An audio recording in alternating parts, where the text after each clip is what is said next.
हिमाचल कांग्रेस के 6 बागी विधायकों और 3 निर्दलीय विधायकों ने शनिवार 23 मार्च को बीजेपी ज्वाइन कर ली। इनके बीजेपी में जाने से सुक्खू सरकार पर संकट के बादल मंडराने लगे हैं। हालांकि अभी सुक्खू सरकार स्टेबल है क्योंकि उसके पास संख्या बल है, लेकिन ये संख्या बल कब तक रहता है ये कहना मुश्किल है, क्योंकि हिमाचल की राजनीति को समझने वाले जानकारों का मानना है कि अभी भी कांग्रेस के कुछ विधायक नाराज चल रहे हैं और विपक्षी पार्टी बीजेपी की तरफ से उन्हें लोकसभा टिकट का लालच दिया जा रहा है और विभिन्न तरीकों से अपने पाले में करने की कोशिश की जा रही है। ऐसे में सुक्खू सरकार कितने दिनों तक खुद को बचाए रख पाती है ये देखने वाली बात होगी। लेकिन आज हम इस वीडियो में कांग्रेस के उन 6 बागी विधायकों के बारे में जानेंगे जिन्होंने कांग्रेस के व्हीप से इतर जाकर बीजेपी उम्मीदवार को वोट दिया, जिसके बाद उन्हें अयोग्य घोषित कर दिया गया। इसके बाद इन्होंने बीजेपी ज्वाइन कर ली। इनके बारे में जानेंगे कि आखिर वो हैं कौन। नमस्कार, मैं उपेंद्र कुमार। कांग्रेस के जिन 6 बागी विधायकों ने बीजेपी ज्वाइन की है उनमें से सुधीर शर्मा, रवि ठाकुर, राजेंद्र सिंह राणा, चैतन्य शर्मा, देवेंद्र भुट्टो और इंद्रदत्त लखनपाल का नाम शामिल है।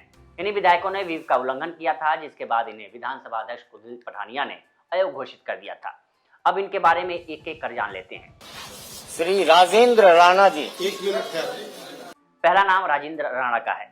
राजेंद्र राणा पहले बीजेपी में रहे हैं। वे हिमाचल प्रदेश के पूर्व मुख्यमंत्री प्रेम कुमार धूमल के करीबी माने जाते हैं। वे 2006 से 2012 तक हिमाचल प्रदेश बीजेपी के प्रवक्ता और मीडिया प्रभारी रहे हैं। 2012 में उन्होंने बीजेपी से इस्तीफा दे दिया था। साल 2017 में उन्होंने बीजेपी के मुख्यमंत्री पद के दावेदार धूमल को हराया था। हालांकि पिछला चुनाव वे मात्र 399 वोटों से जीते थे। राणा ही कांग्रेस के 6 बागी विधायकों का नेतृत्व कर रहे हैं। दूसरा नाम सुधीर शर्मा का है।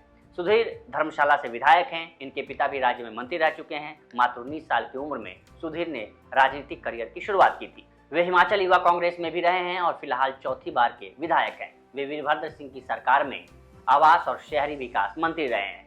माना जाता है कि सुक्खू सरकार में वे मंत्री पद के दावेदार थे, लेकिन उन्हें मंत्रिमंडल में जगह नहीं मिली। श्री इंद्रदत्त नागपाल। तीसरा नाम इंद्रदत्त लखनपाल का है। पार्षद के चुनाव से अपना राजनीतिक सफर शुरू करने वाले इंद्रदत्त लखनपाल 3 बार विधायक रह चुके हैं। वे पहली बार साल 1997 और बाद में साल 2002 में शिमला नगर निगम से पार्षद चुने गए थे। उन्होंने 2012 और 2017 में हमीरपुर की सीट से जीत दर्ज की थी।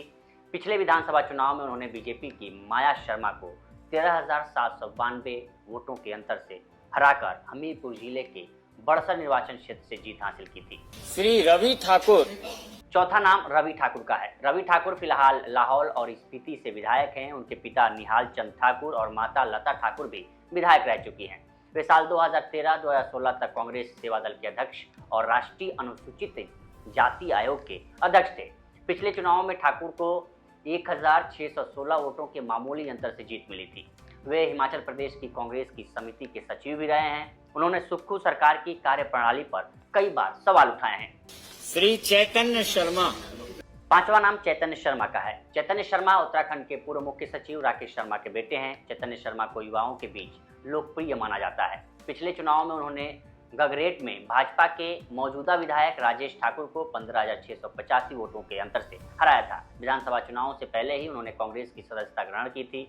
शर्मा वकील भी हैं और युवा शक्ति पराक्रम नाम से एक स्वयंसेवी संगठन यानी एनजीओ भी चलाते हैं, जो रोजगार के मामले में युवाओं को सशक्त बनाने का काम करता है। श्री देवेंद्र भुट्टो।